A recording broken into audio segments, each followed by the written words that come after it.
Welcome to Fringe Fanatics with Chad Lee and Chris Zane. And we are back, ladies and gentlemen, episode 154 of Fringe Fanatics. I'll update that right now. Change that. Yeah, I figured it was. I just went for it. But I am Chris Zane. And I am Chad Lee. Thanks for tuning in. Yes, thank you guys greatly. We appreciate it. Anybody who gives us any amount of their time at any given moment, we greatly appreciate. And if you haven't yet, please go like, share, subscribe, and follow us on all things social media. Be a friend, tell a friend, and make sure that you hit that subscribe button. Damn it. We need it. We love it. We want some more of it. But we are back. Man, we are in the thick of it. The MLB just wrapped up. The NFL is in the thick of it. The NHL is kicking off, and so is the NBA, and we are here. Got 3 sports back at it. 3 sports back at it. One just ending. The equinox is come and gone. Daylight savings time is here if you are forced to deal with it. The biggest moon of the year is tonight. Ooh. Yeah. Do you know what it's called? I don't. I've seen it probably a few times, but I don't remember the name of it. Chad, you need to know what these moons are called. I What know, you're going to look it up. Called tonight. Let's hear what it is. It is the waxing gibbous moon, which is nearly full and will reach its full beaver moon in the next day or two. Sounds pretty cool. So, be a believer in that beaver. And big and bright. Don't forget that you won't need a night light when the moon's so big and bright. Here we are. We're back. It's been good. Week 9 of the NFL is come and gone. Yep, halfway through it. It was a doozy, and there's a lot to talk about. The NFL trade deadline came to a close at 2 p.m. Mountain Standard Time today. Yep. Neither of our teams did anything, did they? Nope. I tried to look to see if you guys did. I know we didn't. Nope. But, man, the Jets have given up. They sold the whole farm, man. Pretty wild. But, hey, if you're going to get first-round draft picks for everybody, get rid of them. Might as well. And then I think, unfortunately, they are the reason why not that many other trades happened, because they were getting such good prices for their players that nobody else was like, we can't just keep throwing around. Well, not necessarily. Breece Hall, they wanted a 3rd-round pick for him. They couldn't get that. And the Chiefs offered it a 4th round. That's why we couldn't get him. So where did he end up going? And Jermaine Johnson, he didn't move either. And then there's another one, I think a linebacker that didn't leave. From the Jets? Yeah. But still, 2 huge ones. They got rid of some big names. I mean, a funny post by Greg Rosenthal was like, wow, they got a lot with these first-round picks. Maybe they'll be able to get somebody like Quentin Williams or Sauce Gardner. Yeah. It's like, they've had talent. You mean like how Dallas traded for Quentin Williams and just got rid of Micah Parsons? Yeah. So they obviously not the same position. Well, they got Kenny Clark too, and then they're able to move up about 20 spots in the draft. So it kind of works out better. Micah Parsons is right now the favorite for Defensive Player of the Year, but I mean, last week he didn't have any pressure. Yeah, it wasn't huge. And not a good game for him. I know. So that's too early to tell. But I mean, it's just kind of funny because like I think until the Jets fire Joe Douglas, they're not going to go anywhere. I mean, well, this was basically them stating that we're all in on Aaron Glenn. Yeah, he will get the 3 to 5 years depending on how things go. Because to basically get rid of all of the previous regime's players, that leads you to believe that like, okay, Aaron Glenn's going to be the guy. Yeah. Obviously, he didn't pick any of these people. Let's see what he can do on his own cycle, basically. Yeah. It helped that he led them to a big win against the Bengals a couple weeks ago before their bye, so that was pretty cool. That did help. I mean, not a lot, but it did something. Obviously, the Bengals keep winning these games, man. That's 2 weeks in a row their offense has put up over 40 points, and they've lost. Yeah, that's insane. Well, and we saw Chase Brown come out this weekend and have something to say about it. Finish the fucking game. You gotta finish the game. There's a lot of I think it was on Get Up or one of those shows. So there was defensive guys talking like if that was said even just in the locker room without cameras, like it would be a brawl. Like if you're calling us Yeah. into question, but I would say there's a lot of offensive line that would probably back Yeah. them up too. I mean, there I may be know. a brawl because it's like, how is that? You know, this is a cool stat. I'm glad I remembered it. I heard it on a podcast this morning. The missed tackles rate for the Cincinnati Bengals, oh, it's got to be the worst. by far the worst. Oh, I'm But sure. guess how much they are ahead of second place? Probably a long shot. 55 missed tackles, dude.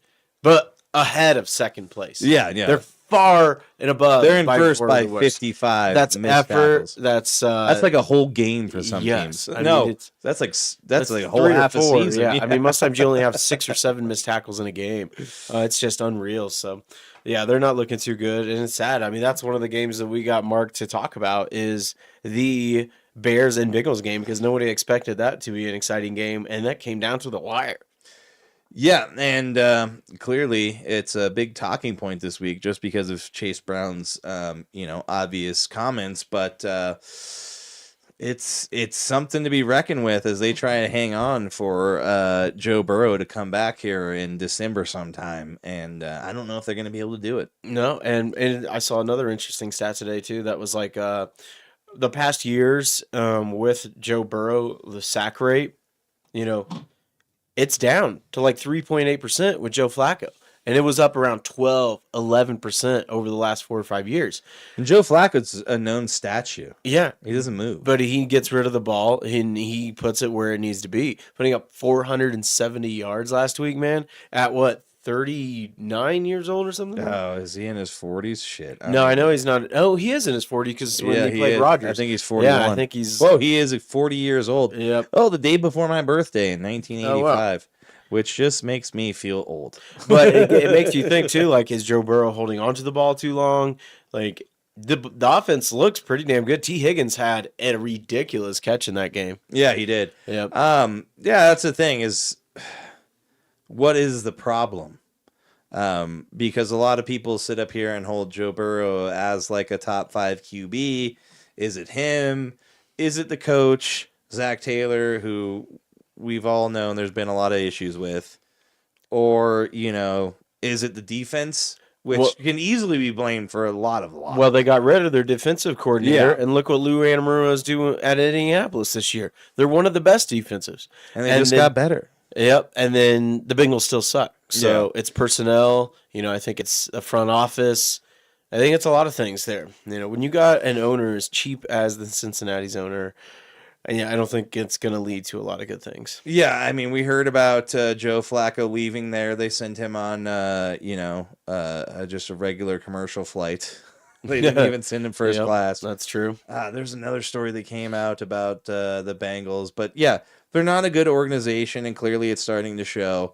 But let's get into it. Let's get into the headlines. Get your headlines. We're already into the NFL, so let's just finish it off. Why don't we? Are you ready for some football? It's football, bro. It happens. Close the file. 69. Offense. He's giving them the business. Well, let's give you the business. The business of football. We saw a gruesome injury Monday night. One that Yeah, we were you don't laying like to see. Yeah, we were laying in bed and I was watching the game on my phone, and I had just missed the injury. So when I turned it back on, he was walking off with a cast, and so I got on Twitter and I immediately found it. And I told Hannah, I said, "Watch this." Yeah. And she goes, "You're a dick." I don't want to see that. Dude, it was nasty, man. Dude, But I get that couldn't help so many it. times, Yeah. especially on freak ones like that, where even you're like, "Whoa!" Dude, You're like, "You got to see this." Oh, it was just so nuts to see his arm go the opposite direction. Yes, Dan Quinn has been scrutinized, and he did own up to it. He at And- least admitted it. yeah, he did admit that he kind of just let it slip. I mean, I don't know how a big scoreboard and multiple tickers throughout the stadium make you forget the score, but they were Yeah, up. when you're in the or moment. they were down 38-7 to the Seattle Seahawks Sunday night, excuse me, and yeah, he still had Jaden Daniels in there. Jaden Daniels kind of goes out for a little scramble and then he doesn't. It's not a good It's a way to freak land, accident. man. No, I mean, if you watch a lot of these quarterbacks that slide, Most people tuck in. yeah, you should tuck His and roll. arm went out. You don't put your arm out like that. Like that's a bad move. And I mean, the guy's really frail and skinny anyway. He doesn't have a whole lot of muscle. Yeah. Just not really built for the big leagues. And yeah, we saw it where he dislocated his elbow, probably out for the season, more than likely.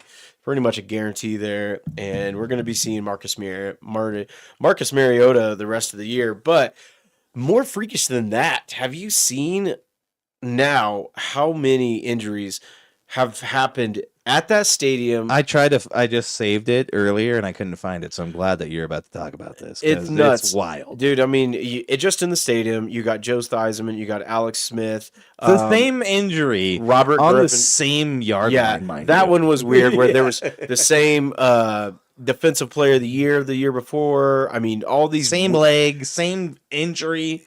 They really need to move a different stadium because I think when there might have been, even though there's Native American tribes that are like, no, bring back Redskins, I think there might have been some tribes did some voodoo that was like, fuck those guys. Because, I mean, dude, I looked it up. I didn't even look it up, but I just saw it on social media. Like 9 There's injuries. 8 or 9 weird injuries. Like I said, Robert Griffin, man. Adrian Peterson. Then there's like 4 of them on the same spot. There's like most of them happen within 20 yards. Yeah, they're in like the red zone. It's fucking weird. Aside from Alex Smith and Joe Theismann, which were in more of the middle of the field. Yeah.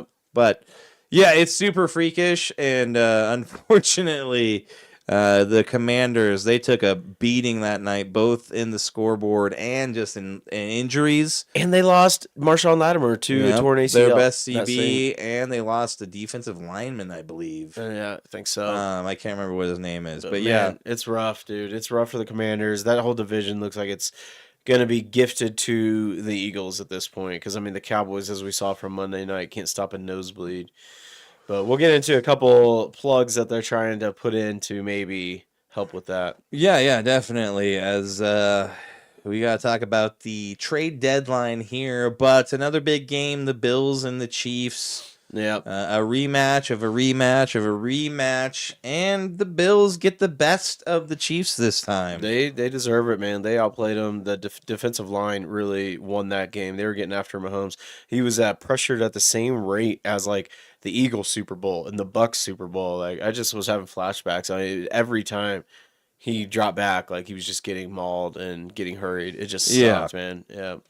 But, I mean, the offensive line was dropping like flies. Josh Simmons, was already out due to a personnel issue. He finally returned to the team. I thought, he came back this week, correct? Monday. That would be Monday. And then we lost Juwan Taylor to an ankle injury. I haven't heard any update on that. Kingsley Suamatia left, some kind of injury. He did come back in the game, but... Yeah, I mean, we were down 3 starting offensive line. It was not looking good. We were down on Isaiah Pacheco, but injuries aside, I was just disgusted with the play calling. I did not. Yeah. I'm just praying that Andy Reid's like, let's just bluff it. We're going to run this most simplest offense. Well, maybe they think we're going to see each other again. Exactly. And it's just like, let's just... When we played them last year, don't care. They ran a few plays that I had never seen before, that they had literally never, ever ran before. They ran a couple different iterations of it. But, we'll see. They did lose one of their linebackers, though. Michael Hoyt, I think was his name. He did the same thing with Dre Greenlaw. He was just, like, not even in a play. I think he was, like, on the sidelines or going to the sidelines, popped his Achilles. That sucks. Yeah, I mean, Dre Greenlaw was like, I'm going in. Ah! It's nuts, dude. It seriously is like a sniper. That sucks, man. But, the old sniper will get you. Yeah, Josh Allen wins this matchup, but I do feel like this is going to be a matchup we see later down the line. Mahomes 15-34, 250 yards, 1 touchdown. Josh Allen 23-26, 273 yards, 1 touchdown.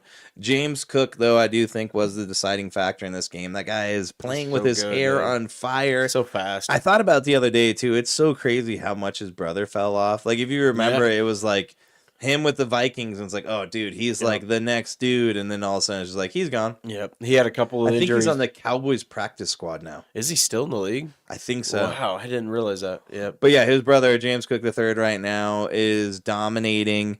Also, Dalton Kincaid, one of their, two basically AB. Yep. Yeah, they get the other They guy. got Dawson Knox and then Jackson Haas. Jackson Haas, yeah. Yeah, They've got three really good. Yeah, sorry, I didn't mean cut you off. Three really Oh, no, good you're tight right. ends. But good to see though, dude. Kelsey's back. I do feel like he's kind of fallen back into it a little bit. You know, he leads the tight ends in receiving yards. Yeah, and At on the 37. Chiefs or all of them. All of them. Yep. Tucker Kraft was 10 yards ahead of him, and then, as you know, with him on your fantasy He's team, dead. Unfortunately, Yeah, the curse of Chris. According to Romeo, seriously, you are crazy. I really want to trade you, Josh Allen. Yeah, why not? Just do it. Give it His to you. leg will fall right off. Give me a week. Seriously. But, dude, according to Romeo Dobbs, Tucker Kraft did die because he was asked in the locker room after practice, We resuscitated him. how do you feel about Tucker Kraft? And he goes, he's in a better place. Like, he didn't die. He's dude. moved on. He's gone to a place where he feels no pain. It is a shame, man. He was having a great year. He but, was. Yeah, it sucks. But just, dude, back to it. I got to say it again, man. Everybody was waiting this, Kelsey was going to really, this would be the year where he takes a big dip. There's been a lot of injuries to other tight ends and stuff like Yeah, that. taking a But little bit at of a 37, he hasn't taken a dip. Oh, He well. leads the league in receiving I yards. know, but you can't act like it wasn't. He's had a few good games that have put him up there. He's But the consistent. first few games, people were like, "Kelsey's done. Well, Kelsey's done. he's had a lot of It's T mistakes. Swift's fault." Yeah, he's cost. He's got a real problem with volleyballing balls up. Like just bat doing it this. down. He's had 2 interceptions that he's given to Mahomes because it's his fault. Well, either way, I don't want to hear it because, first world problems, if you will. I said it last week. The Chiefs are still, I think, one of the best teams in the AFC. Yes, the Bills got them. Yes, the Bills got them at home. But, no, it wasn't. It was in Buffalo. Oh, yeah. but, But Bills get them at home. I don't really give a shit about it. And I hate to say it. It's kind of like... No, man, that defensive line, they're not getting any pressure. It's pitiful. Chris Jones, I hate to say Cut it. him. I was telling my friends today, I said, rid of I him. think we should trade him at the end of the year because what we'll be able to get back. I mean, we need to get somebody like a Jared Verse. What the Rams got right now, that's what you want, man. Yeah. Chris Jones, I hate to say it, is past his prime. It's really a shame to say he's one of those guys that got paid and his career, it's like he got lazy, the effort isn't there, and it's just killing us. I mean, we're not in that game against the Bills, 0 pressure, 0 QB hits, 0 tackles. Goose egg across the box score, man. Yeah, it's unfortunate. I mean, he's one of those glue players that have been there all those years, but it is very hard when it's like, we just gotta. It's a shame. Yeah, And that's what that's why you almost you don't even want to buy people who've been on your team within the last 5 years. Yeah. You in terms of jerseys, you want to get those guys that are staples. Yeah. Because anymore you get a guy, he could be gone in a year. Yep, you never And, know. it is what it is. I But- saw a good one that was like, I'm never buying a Jets jersey again, and it was a pile of Sauce Gardner. I mean, every one of them, dude, and they all got traded. Oh yeah, they're all gone. Yeah. But Rico Dowdle has another huge game Yes. in which the Panthers beat the Packers. This is shocking. When the In Packers have no punts. Yeah. Explain that. If you were to say to anybody, "Yeah, we lost," and they're like, "Oh man, that sucks." You guys probably punted a bunch, huh? A lot of 3 and outs, and you're like, "Nah, man, we didn't punt at all. We just we Turned the ball we over. Still lost." And like you said, they turned the ball over.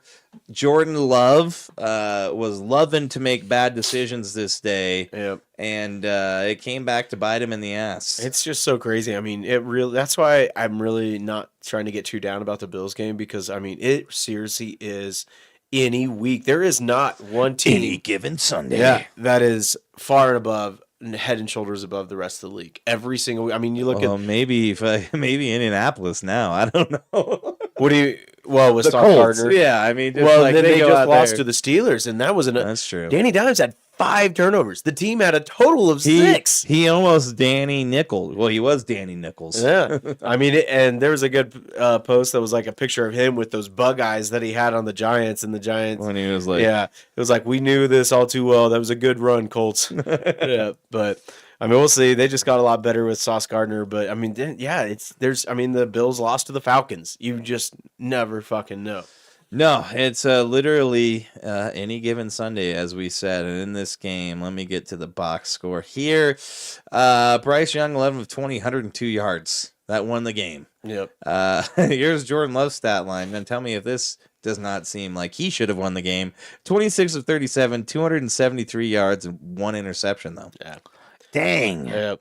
But when you've got Rico Dowdle going 25 carries, 130 yards, 2 touchdowns, also while being your third highest wide receiver with only 11 yards. But nonetheless, he was very effective and has been the last 3 weeks. Probably should have started him. We need to have 4 running backs in one league, okay?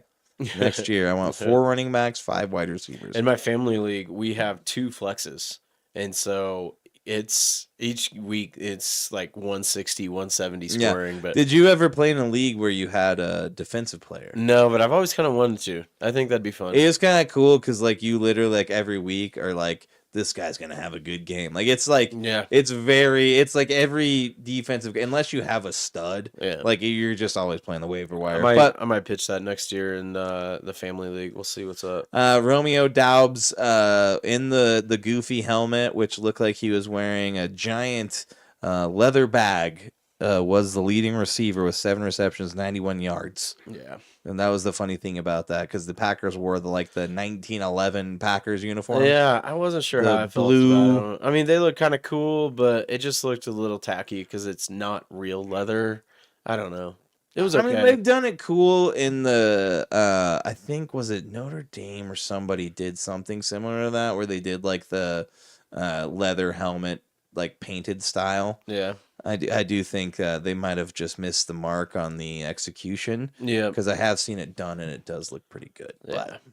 But today was the trade deadline, and we will go over all these different trades. There was a lot more than we kind of expected. Over 20 trades. Yeah, not just today, but since trades were able to happen over the past week or so. So we'll go down the list. I'll hit about half of it, then I'll let you take over. Yeah, the Chargers traded for Trevor Penning, an offensive lineman from the Saints, and then the big one that we talked about, Sauce Gardner from the Jets. The Indianapolis Colts needed some help in the defensive backfield, and they sent, along with that trade, A.D. Mitchell because he dropped the ball before the end zone. They got tired of that. Dallas made a big trade by getting Quinnen Williams from the Jets, and in that trade, too, they sent Mozzie Smith to the Jets. And then a big one, too. This was kind of interesting. Rashid Shaheed traded from the Saints to Seattle. So that wide receiver core just gets even more dangerous there for Sam Darnold. Yeah, definitely, especially after they added Jacoby Myers from, the Las Vegas Raiders, who the Broncos are playing this weekend. Or no, this Thursday. Jacksonville added Jacoby Myers? Oh, I'm sorry. Yes. Yep. Jacksonville added Jacoby Myers. I'm sorry. I was thinking for some reason. Who else did the Seattle trade for, though? I thought they got 2 wide receivers. I don't see anybody else over no.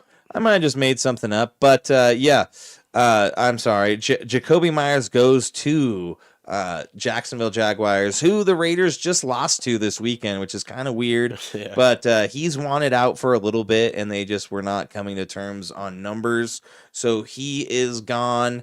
And the Jets, man, they were making all the moves. Howie Roseman as well. The Eagles made a bunch of moves. They went and got Jalen Phillips from Miami, which is probably, not a huge move, but when you talk in terms of just adding to depth, that's a big move.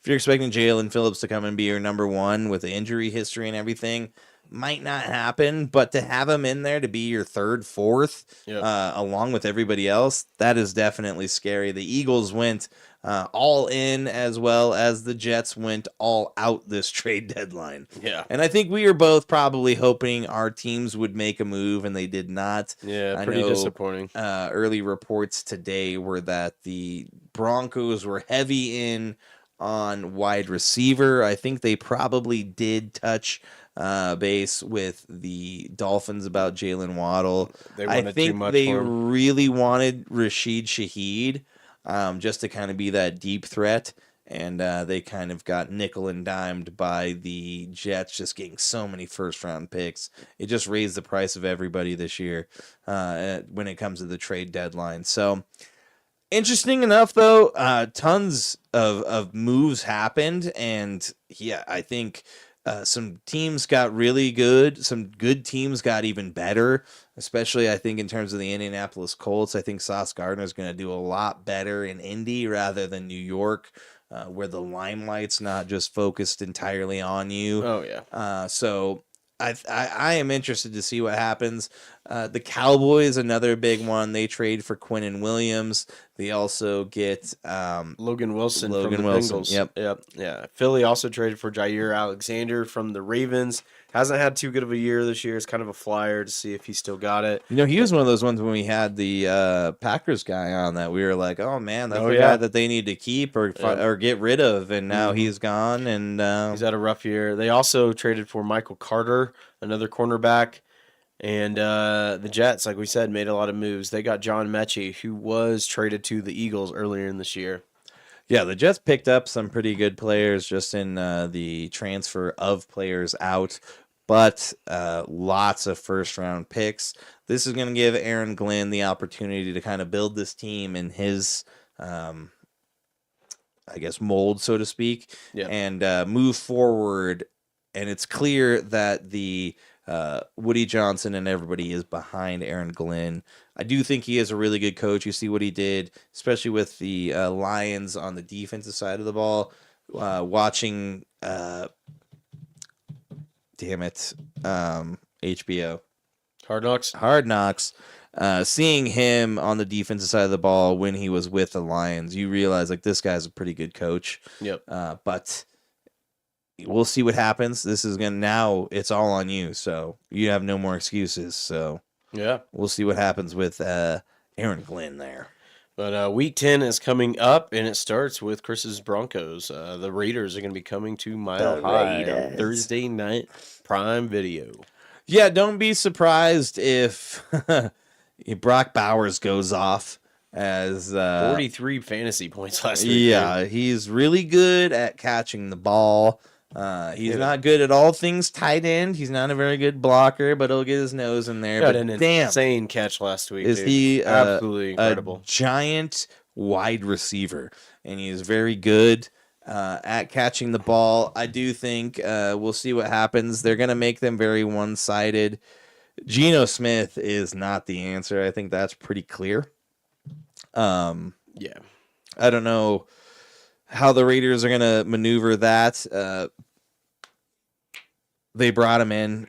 Clearly, it was because of Pete Carroll and the previous, dealings with Geno Smith. But there is reason to say that he is the reason why they have lost a lot of these games, as he turns the ball over at an impeccable rate right now. Well, and I don't think that. I don't know who made this play call, if it was Chip Kelly or Pete Carroll, but He's a wild card. It seems to keep hunting them, throwing the ball right there on the goal line, because they had a chance to either tie it up with the Jags. Shockingly, I can't believe how much they were in that game. They really look like a way different team when Brock Bowers is in there. And last week, they had a chance to either tie it up and go to overtime with the Jags, or go for two and go for the win.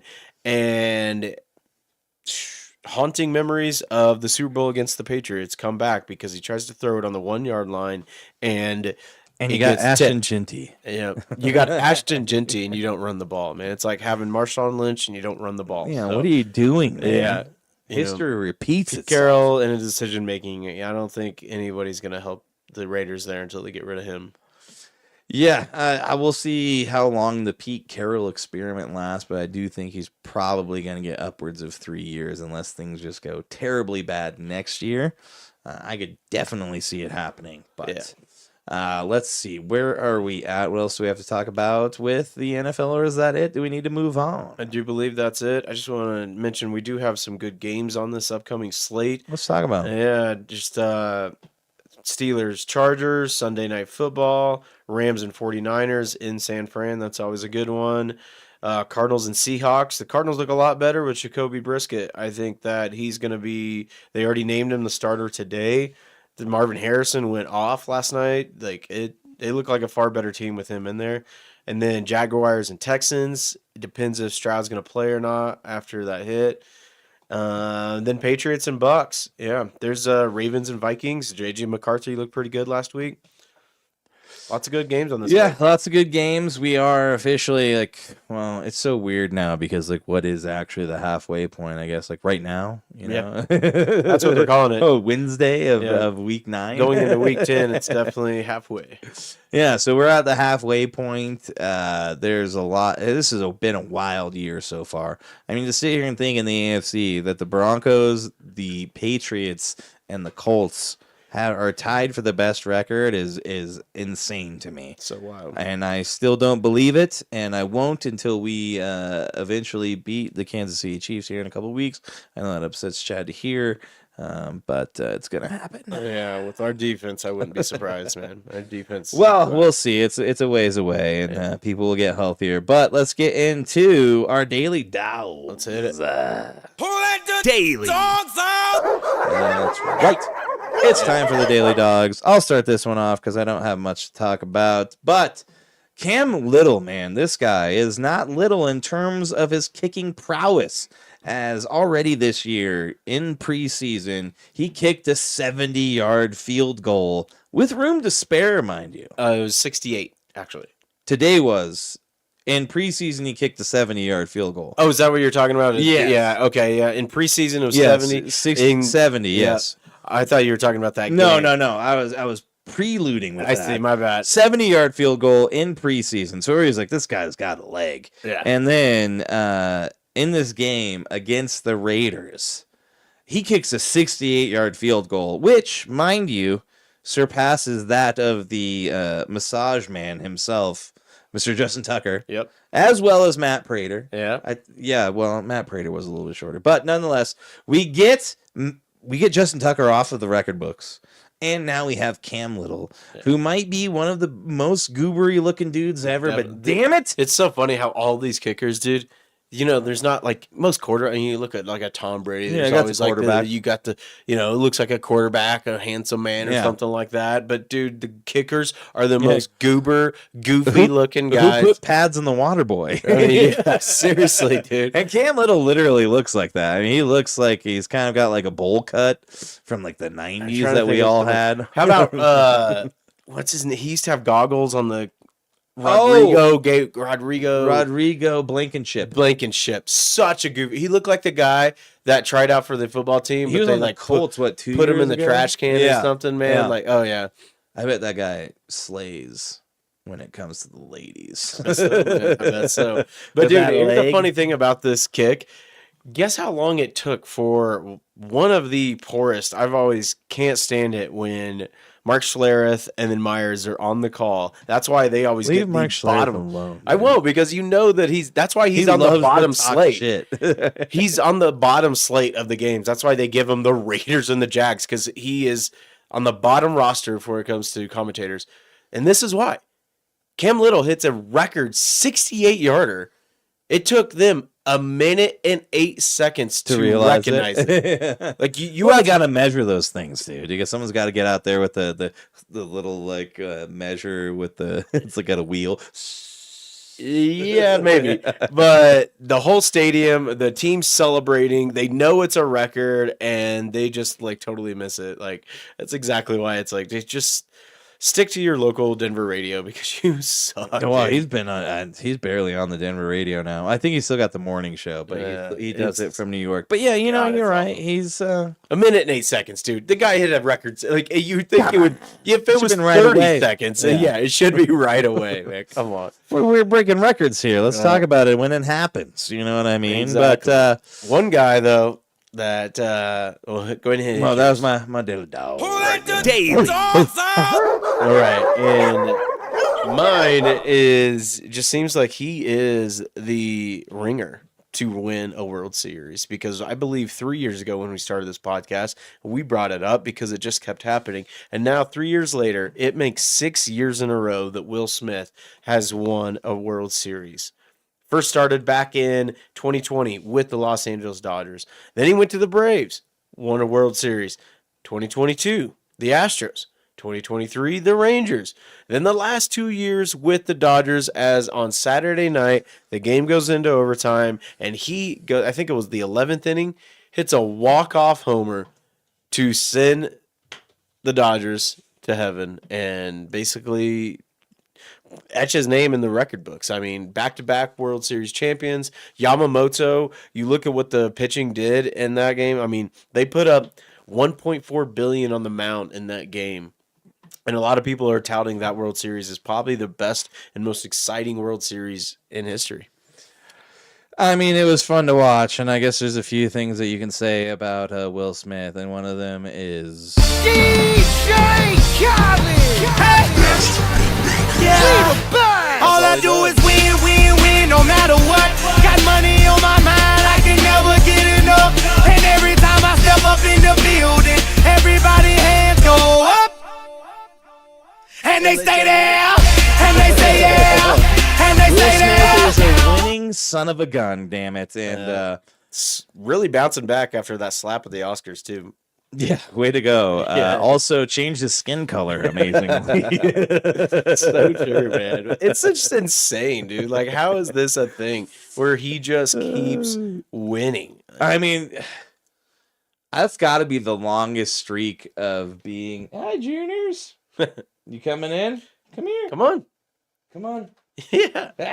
Junior It's gotta just be. came in. It's got to be the longest streak of being on different teams and still continuing to win championships. I mean, and to go back to the Dodgers and then now do it 2 years in a row and to be the guy, the hero in the 11th inning and hit the home run. I mean, Yeah. it's just insane. I mean, I thought Bo Bichette was the hero when he hit that 3-run home run after Yeah. having the injury, and it was just, I was like, oh, that's poetic justice, so to Yeah. speak. Well, They take down the giant, but let's get into it, man. We're on it. Will Smith. Let's get in the MLB real quick. let's do it. Let's wrap her up. Vaughn, a juvenile delinquent in the offseason in his major league debut. Gonna light your ass up, me.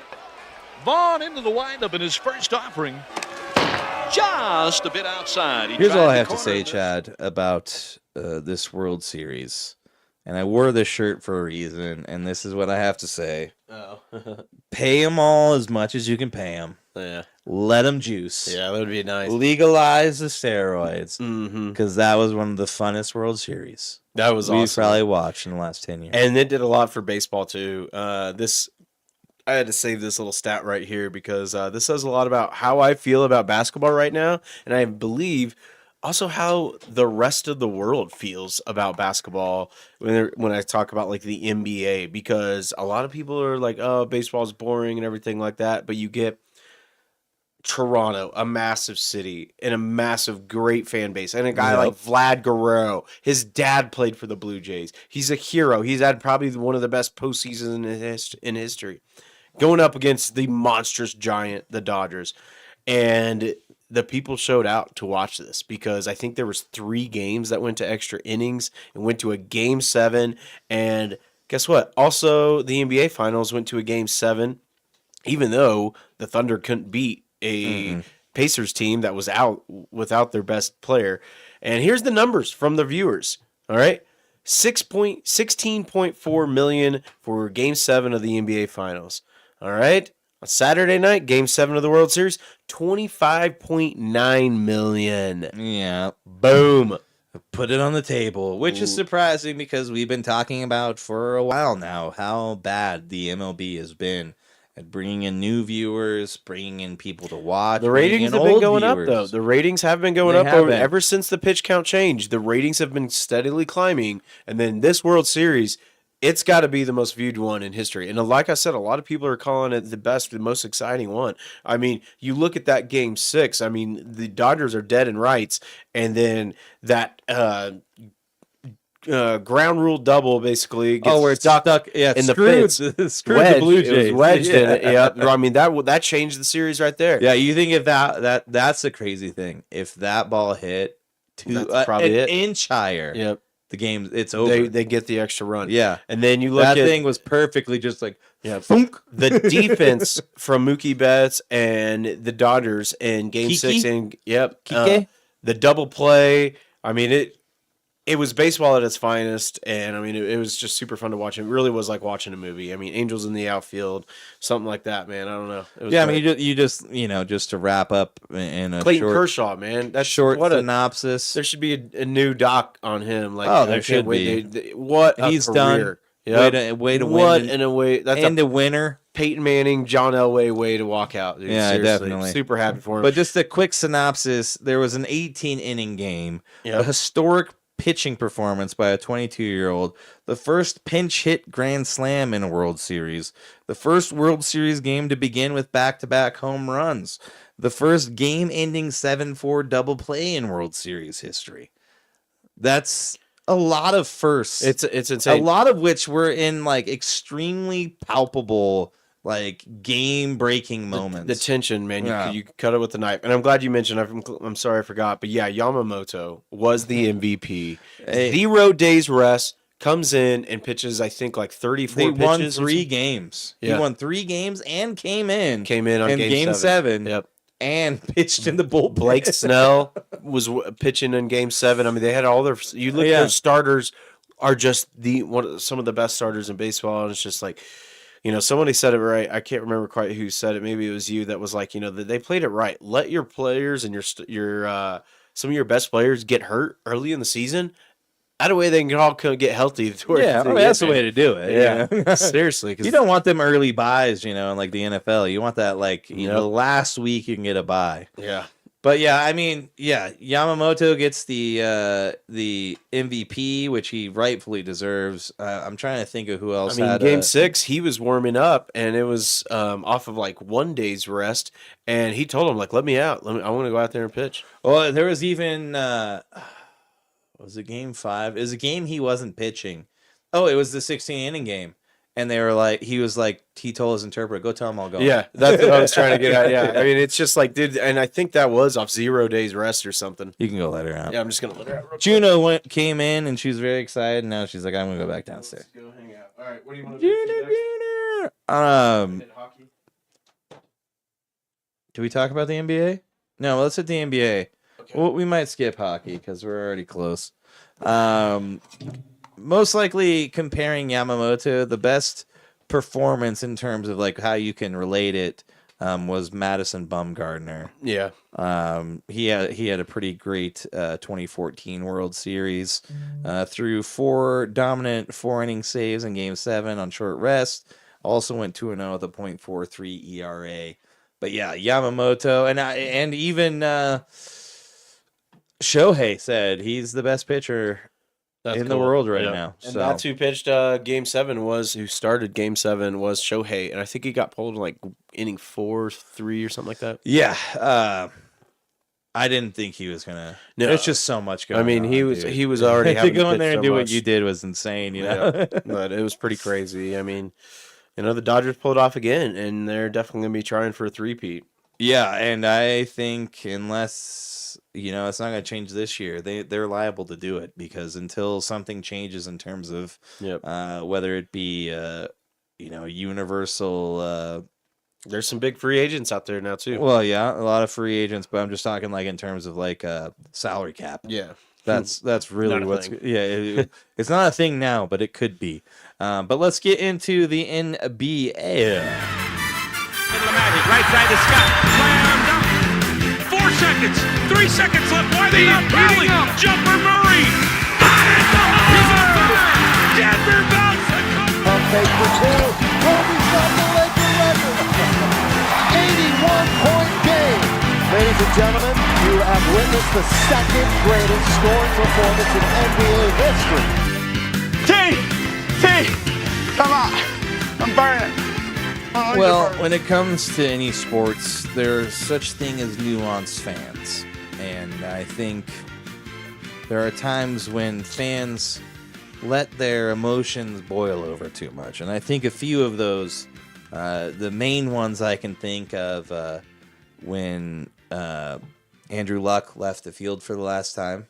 Yeah, I think this just says a lot about Indiana. Indiana, and I didn't even make that correlation till just now. Same state, booed Andrew Luck, who literally gave life, limb, and spleen for tears out there, dude. For their state and their football team. He got booed when he announced that he was going to retire, and the same thing rears its ugly head again. Yeah. As Miles Turner returns with the Milwaukee Bucks to face the Indiana Pacers in a game in which they won. The Bucks, that is. Yeah. And afterwards, Giannis hits the game-sealing buzzer beater to go 117-115 over the Bucks. And the first thing he does is look to the crowd and put both thumbs down and start booing him. Yep. Because as soon as Miles Turner, who played over, I think, 10 years. 10 years with them. Yep. 10 years with the Pacers.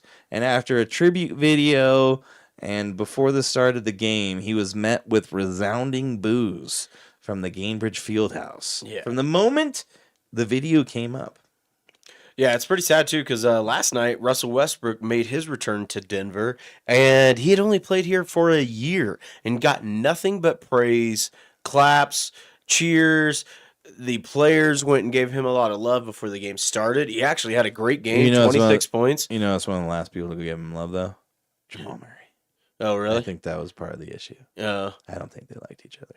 Well, I mean, still, But yes, yeah. This is the way you handle it, man. If someone comes in, even if it's a year, dude, if it was 10 years, there would have been way bigger of a reception. That was for just him. a year that he was here in Denver. So look at when I think DeAndre Jordan played here when he came back the other night, right? 3 years, yeah. He Yeah. played here 3 years. Well, I mean, when they played in he Denver. started, I think. yeah. Yeah. And yeah, I mean the tip off was great. I love him. Him and Jokic. Jokic went up and did the smooch little, on each cheek. the Serbian hello. So it's just you see, there's like a family and more of like a close brotherhood, and then the fans, the way they treat them and stuff like that. I mean, dude, I'm so pumped to go to a Nuggets game this year. I've been trying to get in touch with my friend that's got tickets, and I'm going to be picking out a game soon.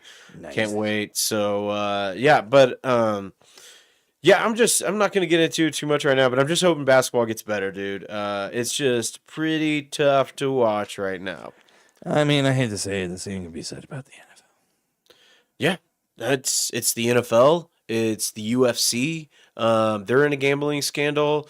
There's gambling scandals pretty much in every sport right now. The UFC's in a lot of trouble because over this was gonna happen. When they got in bed with these sports books, we knew it was going to happen. The money to be made, and I stand corrected. I saw a headline the other day. You're gonna go under on the unders?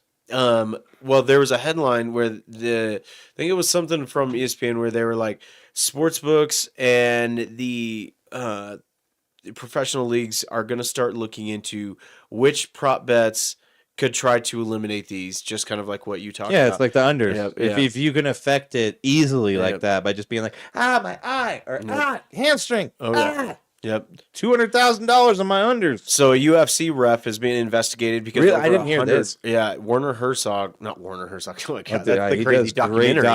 documentaries. I think it's crazy that he has time to ref Frank UFC Herzog. fights. It is a Herzog. That's crazy. Great documentary, man. Grizzly man. Oh, dude, great. Yeah. You hear that guy. Well, you don't, but that guy gets mauled by a grizzly. Apparently, that's fake audio, though. That like what you Well, hear. they didn't show it, I thought. No, I but thought there like was when you could real look audio. up the audio, I guess it's fake. But yeah, supposedly you could hear a man get mauled by grizzlies. it is pretty nuts, and it's just like, dude, I don't know. Like I was bitching to Chris the other night, and I always do this, especially like after the Nuggets just lose in a bullshit way. But the fact that like Jokic can get bear hugged, and then what makes it even frustrating is when the Russ have to answer for it afterwards. They don't try to like stand up and realize that, try to admit that they made a mistake. They say, no, that was a jump ball because a player just bear hugged Jokic from behind and they called it a jump ball. I mean, I told him, I don't know if you ever saw it, when Embiid flopped to get a 3-pointer and the guy was just standing there and Embiid kicks him in the nuts. Oh, and yeah. the guy guarding him is called a foul. But we're seeing in the NFL the intentional grounding with the Chiefs. I mean, that is just ridiculous. I mean, that was a clearly tipped ball. They call it intentional grounding. I'm starting to lean more towards, I think I might just watch more sci-fi movies and get more into like this kind of That's thing. what I was gonna say. We're just gonna go into. We're gonna review movies, Dude, guys. I started listening to this fantasy podcast. It's like Roto Wire. They've got a good fantasy podcast for like DFS and weekly lineups, and half of their show is movie reviews. And they're like, if you don't want to listen to us talk about movies, stop listening now. And I was like, that's fucking cool, man. Well, I mean, I'm all for it because I feel bad. Like at the end of the day, not to totally digress on this, but It's sports, and it's been this way for a while. I think the problem is that the gambling has put a fucking magnifying glass on it. That it's like when you're burning ants, it's now so focused, it's starting fires wherever you shine it. It's a bunch of different things, and it hasn't been this bad. It's gotten way worse over the years, and they're not correcting things. No, they can't. Well, and that's just it. If they had full-time refs and like held them accountable, like if a player flipped off a ref, he's going to get fined 25 plus grand. Drake Greenlaw lost 250 for yelling at a ref. Exactly. But after the game, and the ref threw a flag like it didn't matter. Yeah. But the refs can do whatever they want. Screw over these teams. Secretly have money on it, like I think that female ref did in the Nuggets game, and there's no repercussions for it. And so, I'm not saying as far as like what I want our podcast to go towards, but like it is movie reviews. It's definitely making me lose culture. my love for sports, and I'm seeing it online too. And I think that's another reason why a lot of this is so under scrutiny, because 10, 15 years ago when the refs would screw up, there wasn't social media and Twitter to where you would see thousands of clips of it. Well, it's just even like, dude, I hate to say it, the replays have killed things. It should just be bang, bang. It shouldn't be able to slow it down to like a fucking frame per second and look at things. Because anytime you look at things like that, it's easy to extrapolate whatever you want from You it. say that though, but like if that was the case and the Broncos got screwed on a play and they weren't able to fix it because of replay, you'd be like, what the fuck? Well, the same thing happens with the Chiefs. It's just like the play with the fucking with CJ Stroud. We didn't get into it. That was a clean hit. If he hit him in the head, throw the flag. Yeah. CJ Stroud did not slide. He hesitated. Yeah. He hesitated. No, That's where it was. And that was called right. But Yeah, that's just it. It's like if they didn't. Perfect example of replay. You have to have replay. The replay argument is moot because that's a part of the game. I'm just saying the replay.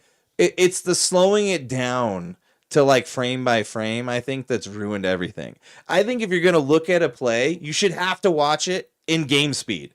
You shouldn't be able to sit here and be like, no, roll it back 3 frames and then roll it forward 5 frames and let me just see the ball. Like, you know what I'm saying? I disagree because I think that should. I mean, there's a ton of times when if a player was to catch the ball, if you saw it in real time, there's a lot of times it looks like a catch, but then when you slow it down, we don't even know what a catch is anymore. No, it's and that's just it. Dennis Bryant, case in point. Yeah, we had to talk about what is a catch.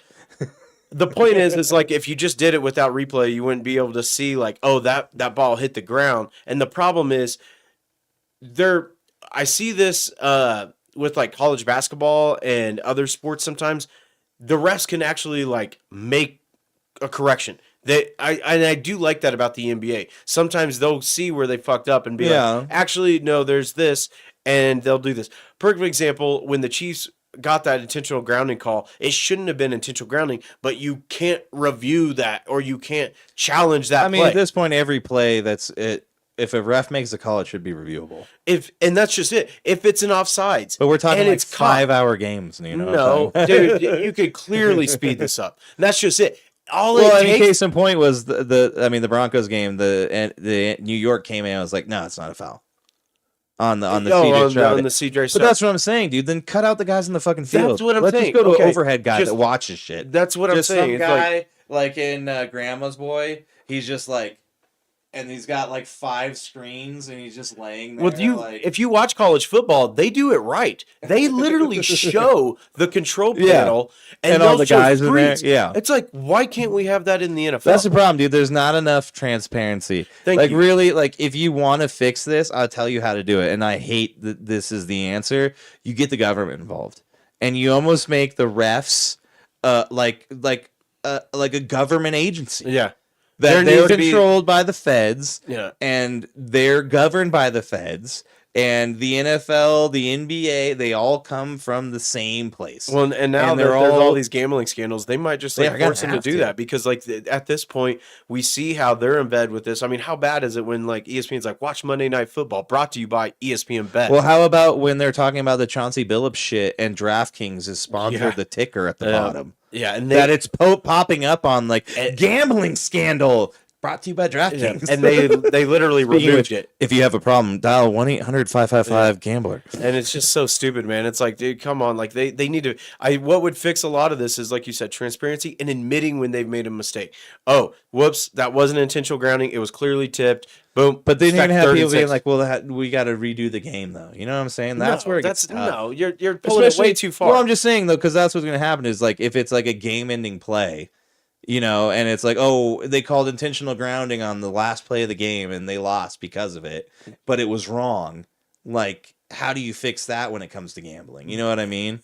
I don't know how it applies to gambling, because if they made a mistake and everybody sees it, because that's the problem, is everybody sees the perfect example. The Eagles. The Eagles. This is the ending point on this. The Eagles fumble with the Giants. Tush push. Clearly a fumble. All they had to do is like, we shouldn't have. With the ref, all they have to do is admit they made a mistake. The ref shouldn't have blown the whistle. It wasn't forward progress stopped yet. The Eagles have the ball, first down, and that ends it. No, I get that. That's absolutely correct. In the middle of the game, All I'm they just have saying to, if the at game the end of the ended game, on it, if let's say the same thing. If they fumble it, whoops, okay. We need to replay that. yeah, down, if they or make something. that right away, Just that's my admit you're thing. wrong. That's all it would take. Well, it's almost like we need like an eye in the sky that's not involved with the NFL. That they're like, yep, no, that's bullshit. Yep. Whatever you just said, lie. This happened. Because at this point, dude, it's getting It really is getting fucking hard. tough to watch. NBA, whenever I watched that Nuggets game, that was like one of the first full games I've watched this year, and then it ends like that, and I'm like, great, awesome, that fucking sucked. Well, I hate to say it, the game the other night, the Nuggets they should have just stomped them out, but they didn't. But that's beside the point. Exactly, that's beside the point. If it still comes down to that, like it's the correct calls have to be made. Like that's just hypothetical quantum physics when it's like, well, if they weren't into it, if we were in a different universe and this guy was on this team. Well, dude, now we've got alternate universes now, so we don't know anymore. But we could spend an entire show. It's just shitty, and we're not even arguing with each other. We're just both very passionate, and we're both like, tired. This is insane. Like neither of us can get on the same page because it's all bullshit. Yeah, nobody knows what's going on. All they have to do, it's not complicated. All they have to do is admit when they fuck up and correct it. Bring in robots. That's seriously what I thought we were doing with the line of gain. And that seems even crazier than what we were doing before. Now it's like an animated. It's just like stupid. 5 inches. Yeah. I mean, what if the guy making the animation in the 30 seconds he just decided fucked up? Yeah. What if he put 4 instead of 5? Yeah. Now we're relying on Steve and. But yeah, we could rant on this forever. But let's get to the DDOE and let's get out of here because we got a good DDOE this week. We do got a good DDOE. I almost brought up another one. Real quick, we'll hit this though. The man, the myth, the legend himself, John Daly, grips it, rips it, and hits it hard every single damn week. I hit it hard, man. So far, man. No laying up, no holding back. Ain't afraid of nothing, it's a natural fact. I hit it long, man. Till it's gone, man. Keep taking chances, live it large. I hit it hard. Real quick, I didn't get this up there. I saw you already posted the Brad Marchand thing, which is a really good story, but a DDOE honoree, if you will, was Jabari Henley, the son of Eugene Big U Henley and brother of Chargers linebacker Dayon Henley, was reportedly shot to death in Los Angeles on Friday night. His brother Dayon Henley decided to play in his honor and got a sack and dedicated it to him. So that's cool. Yeah. Nice, man. It's a pretty good story. I I thought we would roll with that if we didn't have anything else, but just want to say a big shout out to Dayon Henley, and you deserve the daily dose of excellence. He's a bad dude too, man. He's a bad really man. good linebacker. Yes, let's get into it though.